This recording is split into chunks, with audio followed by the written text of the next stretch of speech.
मेरे YouTube channel में आपका स्वागत है। आइए सीखते हैं इफ और अनलेस का प्रयोग। If and unless.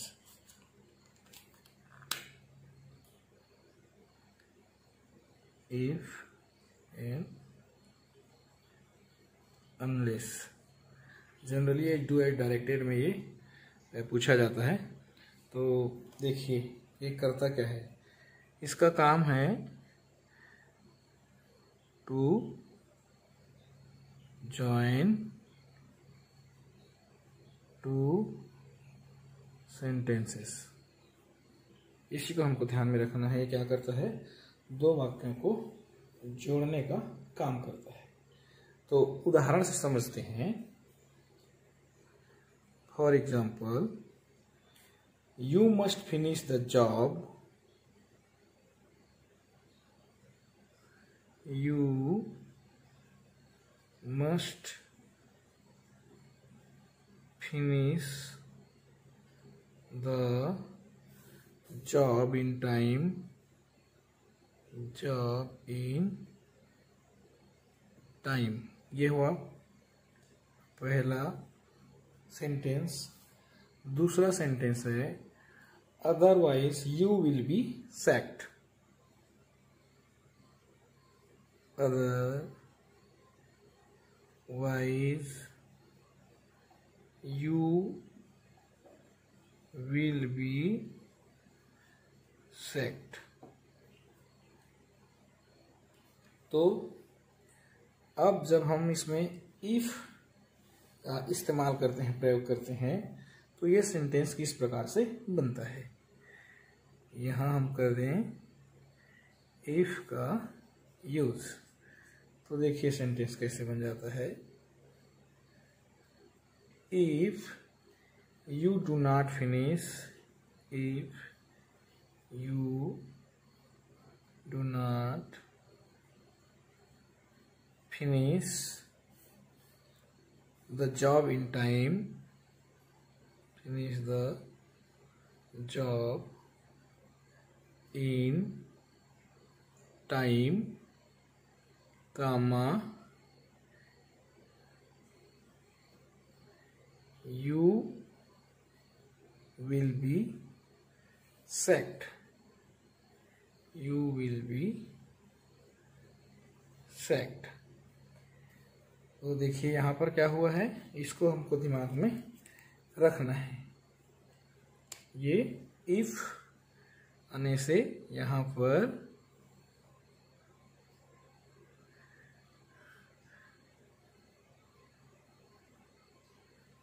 Present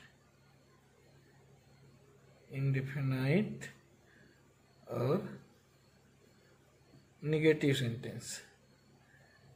present indefinite और निगेटिव सेंटेंस है ना, ये याद रखिएगा।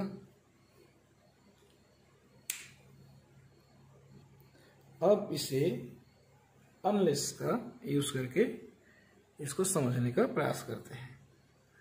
अनलेस ये हो जाएगा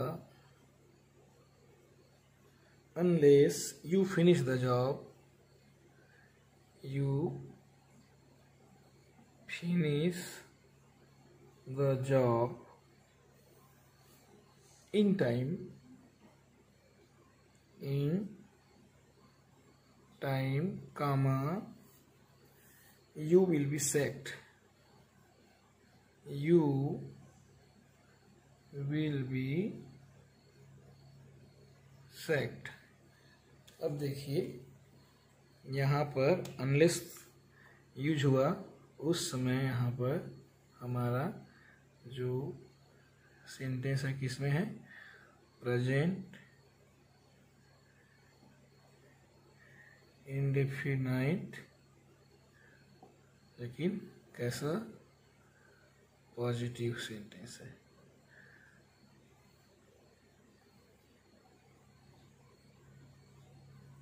पॉजिटिव सेंटेंस, क्योंकि ये उसको निगेटिव में कंप्लीट करा है। इसी प्रकार से एक अन्य उदाहरण लेते हैं और समझने का प्रयास करते हैं। अनदर एग्जाम्पल, ये दूसरे का ए वाक्य, you must not violet the rules, you must not violate the rules, otherwise you will be in trouble. Otherwise you will be in trouble. ये दो सेंटेंस हो गया। अब इफ का इस्तेमाल करते हैं और इसको जोड़ते हैं, दोनों वाक्य को एक बनाते हैं। If you violate the rules, if you violate the rules, comma, you will be in trouble, you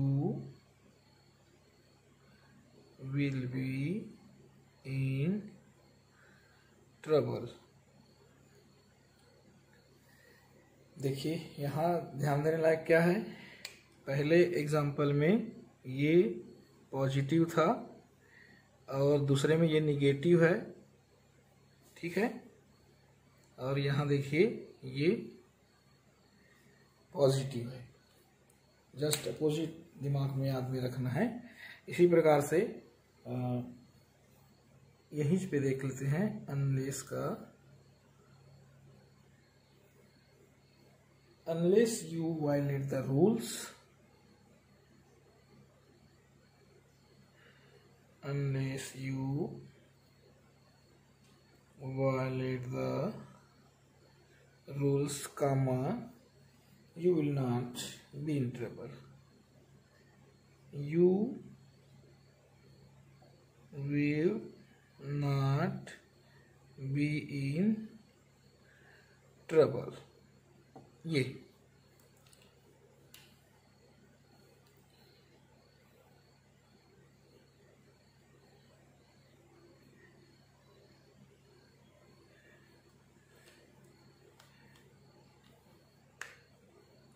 तो यहाँ समझ में आ रहा है। आप यहाँ ये इधर देखिए, ये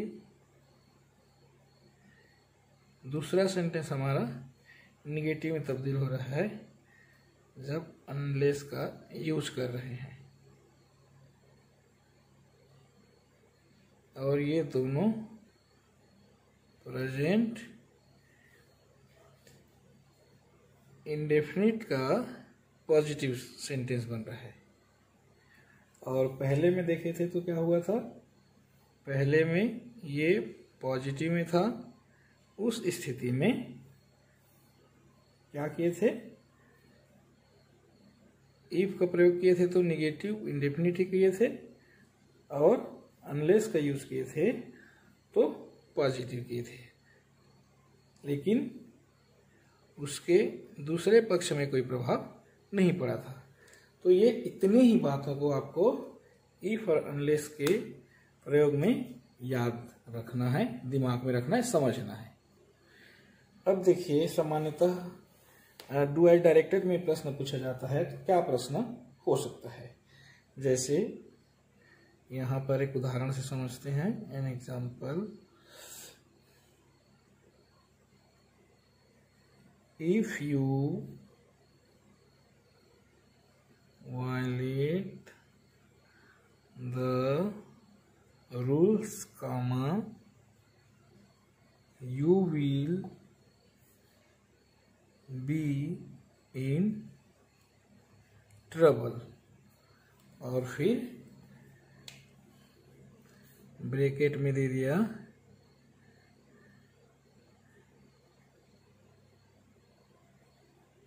rewrite the sentence using unless in place of if। तो देखिए अब इसका आंसर कैसे बनता है, अर्थात हम अनलेस का यूज करते हैं, इसको हटाकर इफ को। तो यहाँ आ गया unless you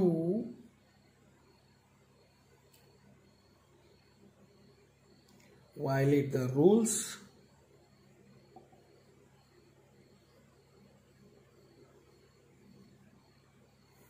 comma you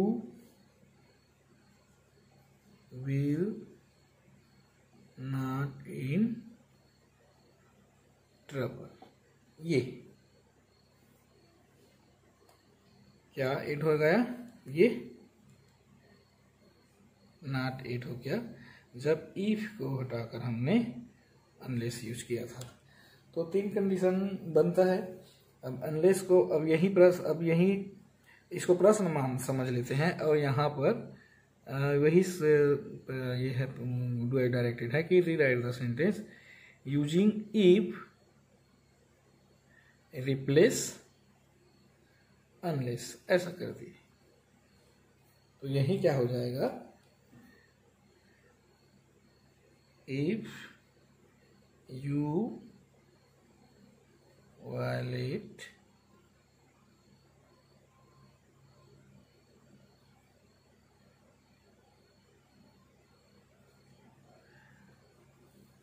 the rules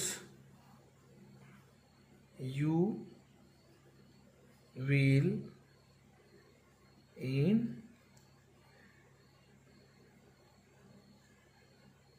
trouble.